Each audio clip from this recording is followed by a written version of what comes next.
हाय, मैं हूँ ऋषभ कक्कड़ और हम करेंगे इस वीडियो के अंदर क्वेश्चन नंबर 10.21 बैक एक्सरसाइज का ये क्वेश्चन होने वाला है। काफी बढ़िया ये क्वेश्चन है।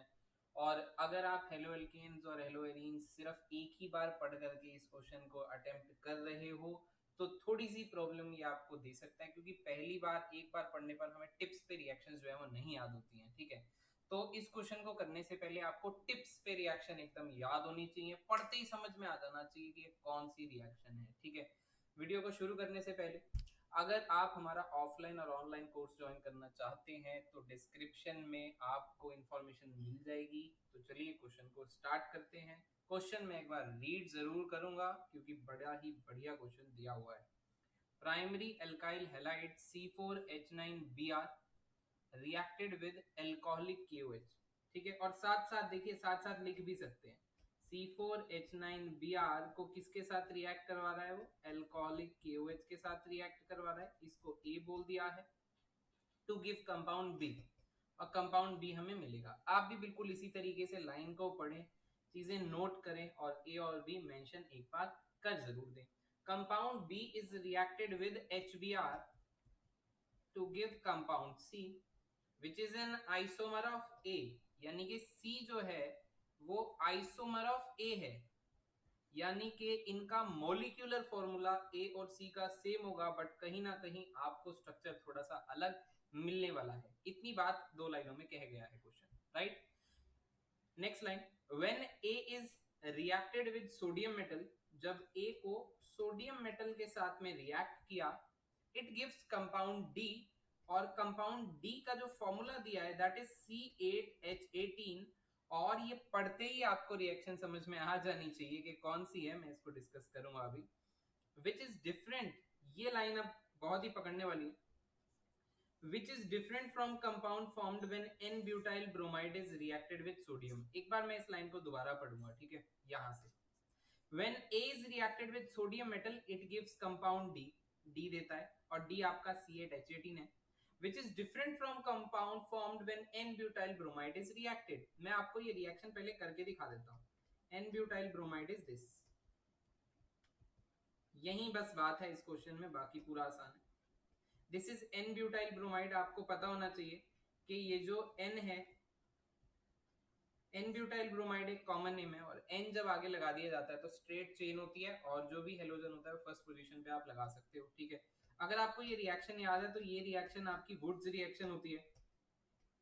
ये रिएक्शन बेटा जी आपकी वुड्स रिएक्शन होती है, और वुड्स रिएक्शन में कार्बन डबल होते हैं, तभी तो C8H18 बनेगा। ड्राई ईथर की प्रेजेंस में काम होता है, दो सोडियम डालते हैं तो 1 2 3 4 5 6 7 8, 8 कार्बन मैंने जोड़ दिए। वो कहता है, लाइन बड़े ध्यान से पढ़नी पड़ेगी आपको, वो ये कहता है कि ये जो एन ब्यूटाइल ब्रोमाइड से बनाया गया, एन ब्यूटाइल ब्रोमाइड से बनाया गया C8H18 नहीं है। माई गॉड, माई गॉड, इसका मतलब पता है क्या हो गया? इसका मतलब ये हो गया कि डी तो आपका C8H18 है, पर एन ब्यूटाइल ब्रोमाइड से बनाया हुआ C8H18 नहीं है, यानी कि ये वाला नहीं है, ये वाला नहीं है। अगर ये आंसर नहीं है तो फिर जो ए, ये भी नहीं होगा, मतलब ए की पॉसिबिलिटी इसकी रूल आउट हो चुकी है। अगर एन ब्यूटाइल ब्रोमाइड से बनाया गया C8H18 नहीं है तो ए कहीं ना कहीं आपका एन ब्यूटाइल ब्रोमाइड नहीं हो सकता, ये लाइन कहती है। ठीक है, last, give the structural formula of A, right the equations for all the reactions. ठीक है, सारी जितनी भी रिएक्शंस आपको दी हुई हैं वो करनी है, और दोबारा से ये मैं एक बार स्टार्टिंग से क्वेश्चन आपको बताता हूँ। ए C4H9Br दिया था, और एक कमाल की बात सब लोग छोड़ देंगे, प्राइमरी एल्काइल हैलाइड था। ए के बारे में इंफॉर्मेशन थी कि ये जो C4H9Br है वो प्राइमरी एल्काइल हैलाइड था, यानी कि ये 1 डिग्री हेलो एल्केन था। 1 डिग्री हेलो एल्केन ने KOH एल्कोहलिक के साथ एलिमिनेशन रिएक्शन देनी है, HBr के साथ कहीं ना कहीं एलिमिनेशन में डबल बॉन्ड आएगा, और HBr जो ऐड हो रहा है पेरोक्साइड नहीं है, तो मार्कोवनिकोव रूल बनेगा, और सोडियम के साथ ये रिएक्शन दे रहा है तो वुड्स रिएक्शन होगी क्योंकि कार्बन डबल हो रहे हैं। तो तीनों रिएक्शन मुझे याद है कि क्या होनी है। एक कमाल की बात है कि प्राइमरी अल्काइल हैलाइड वो नहीं है, तो सबसे पहले आप क्या करेंगे इस क्वेश्चन में, C4H9Br के प्राइमरी अल्काइल हैलाइड की पॉसिबिलिटी बनाएंगे। अब एक तो प्राइमरी अल्काइल हैलाइड ये बन रहा है सबसे पहले तो बच्चों के दिमाग में यही आएगा कि ये है आपका प्राइमरी एल्काइल हैलाइड, क्योंकि इसमें जिस कार्बन पे हेलोजन लगा है उस कार्बन को केवल एक ही साइड पे कार्बन की चेन सराउंड कर रही है, तो ये 1 डिग्री हो गया। एक 1 डिग्री की पॉसिबिलिटी है, और वन एंड ओनली पॉसिबिलिटी जो इसके आइसोमर से 1 डिग्री हेलो एल्केन बना सकती है वो ये है, और इसका कॉमन नेम होता है आइसोब्यूटाइल ब्रोमाइड। मैं इसका कॉमन नेम इसलिए लिख रहा हूँ क्योंकि ये बहुत बार आ भी चुका है, आपने कन्वर्जन के क्वेश्चन इससे पहले किए होंगे। तो आइसोब्यूटाइल आपको पता होना चाहिए क्या होता है, और आइसो कब लगता है, जब दो कार्बन का केमिकल एनवायरनमेंट सेम रहता है। So this is isobutyl bromide दोस्तों। और आप बड़े ही ध्यान से देखें, जिस कार्बन पे हेलोजन लगा है उस कार्बन को केवल एक ही साइड से कार्बन की चेन सराउंड कर रही है, तो ये 1 डिग्री। ये केवल दो पॉसिबिलिटीज है जो 1 डिग्री हेलो एल्केन की C4H9Br से आपको मिल सकती हैं, आपको मिल सकती हैं। क्या आपको बात समझ में आई? अगर बात समझ में आई तो एक थम्स अप जरूर पोस्ट कर देना कमेंट्स के अंदर, ठीक है ना। तो फिलहाल जो है ये दो पॉसिबिलिटीज में से ये पॉसिबिलिटीज आप रूल आउट कर चुके हो, क्योंकि लास्ट लाइन कहती है कि एन ब्यूटाइल ब्रोमाइड से बनाया गया C8H18 नहीं है आंसर। इसका मतलब जो ए था वो आपका ये था, और एक बार आपको ए पता लग गया ना, my God, oh my God, तो फिर इसके बाद आप KOH अल्कोहलिक डाल लो।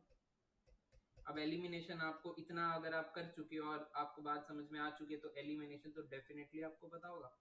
अल्फा से हेलोजन जाएगा, बीटा से हाइड्रोजन जाएगा, और अल्फा बीटा के बीच में डबल बॉन्ड आ जाएगा। सारी की सारी रिएक्शन इस चैप्टर की आनी बड़ी जरूरी है इस टाइप के क्वेश्चन करने के लिए।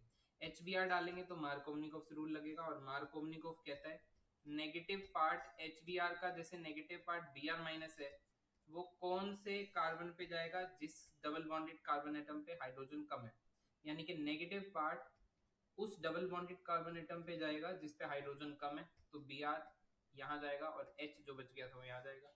ये आपका बन चुका है। आई थिंक ए आप पहचान चुके हो, बी आप पहचान चुके हो, सी आप पहचान चुके हो।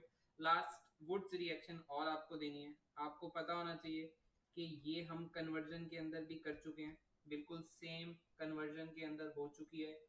ट्वाइस Na की प्रेजेंस में ड्राई ईथर डाल देते हैं तो वुड्स रिएक्शन हो जाती है। इसके ट्वाइस यूनिट ले लेना, ट्वाइस NaBr आपके निकल जाएंगे, और कार्बन आपको डबल होते नजर आ जाएंगे। जिस कार्बन से ब्रोमीन लगा हुआ है उसी कार्बन, इसी का दूसरा मॉलिक्यूल उसी कार्बन के साथ अटैच हो जाएगा, और आपको ये कुछ इस तरीके का आंसर दे देगा, ठीक है। इस तरीके का काम हम कर चुके थे, इस तरीके का काम हम पहले भी कर चुके थे पीछे।